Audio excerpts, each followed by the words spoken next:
Keeping God in the midst of your plans is the biggest component of living intentionally. If you keep God, it's your girl Glam, and I'm back with another video. Today's topic of what we're going to be talking about is living intentional. And a lot of people may be like, well, why does that really matter?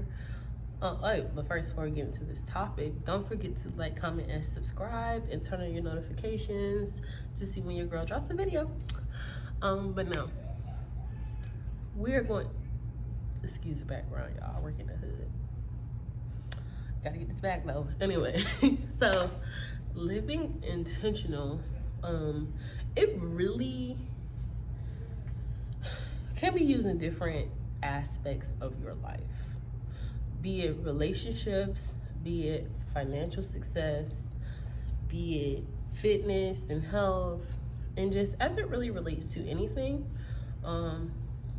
I've started living intentional about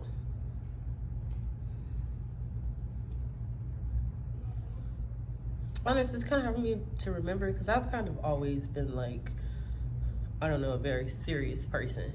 I mean, everybody has those spurts in life where they kind of fall off a little bit.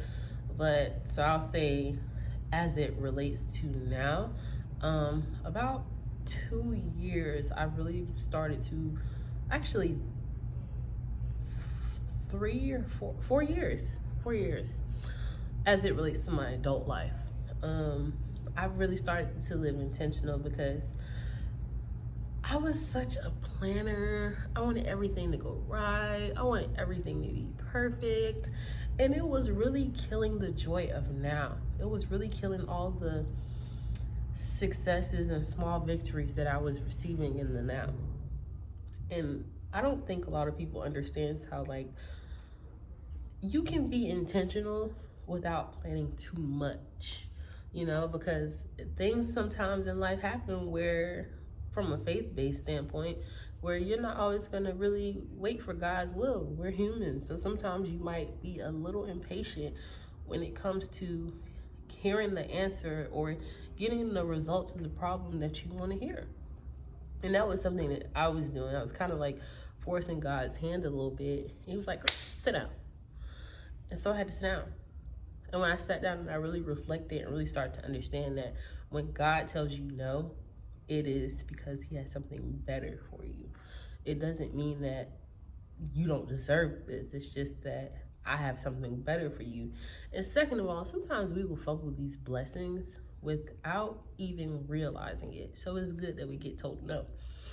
But living intentional comes into play with this because when I started to become more intentional, I allowed myself to hear from God a lot more before I just jumped into situations. Not only that, being intentional has really shaped and molded my dating life, my friendships, my career, like so much, guys. So much. When you start thinking with the mindset, being intentional is literally, it's like 3 parts to it. One part is thinking with the mindset that you already have what you desire. You already have it, right?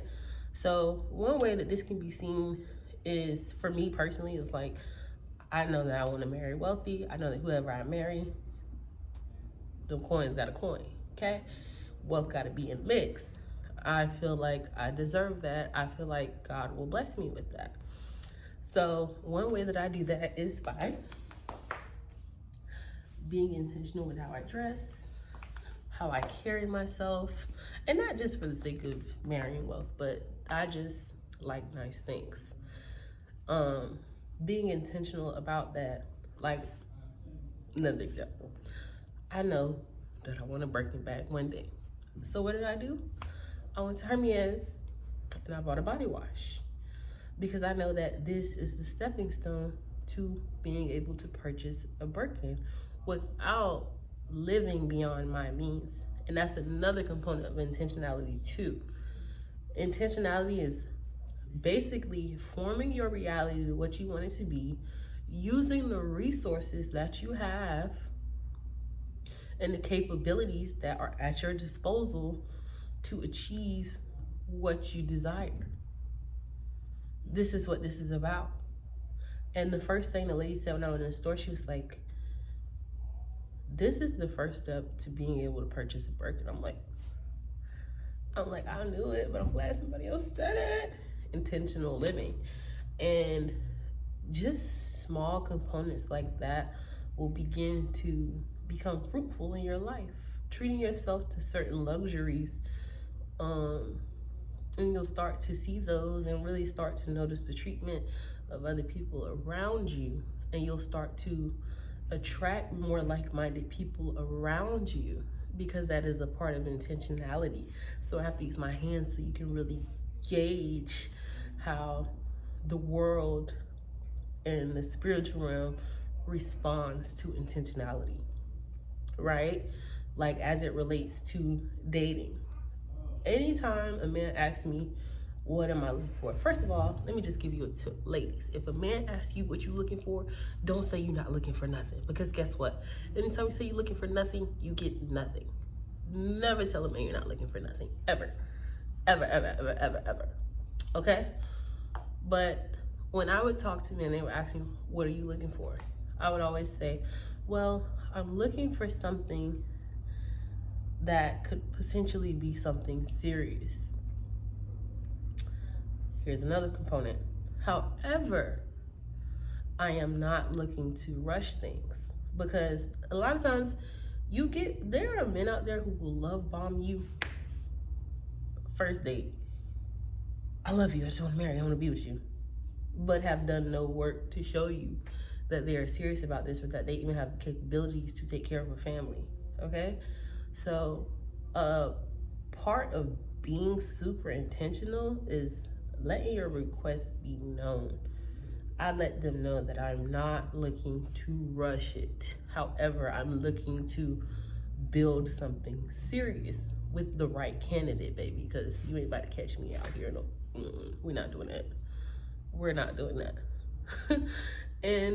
But ultimately, I have to keep saying this, because a lot of people are like, well, whatever. No, I have to keep saying this.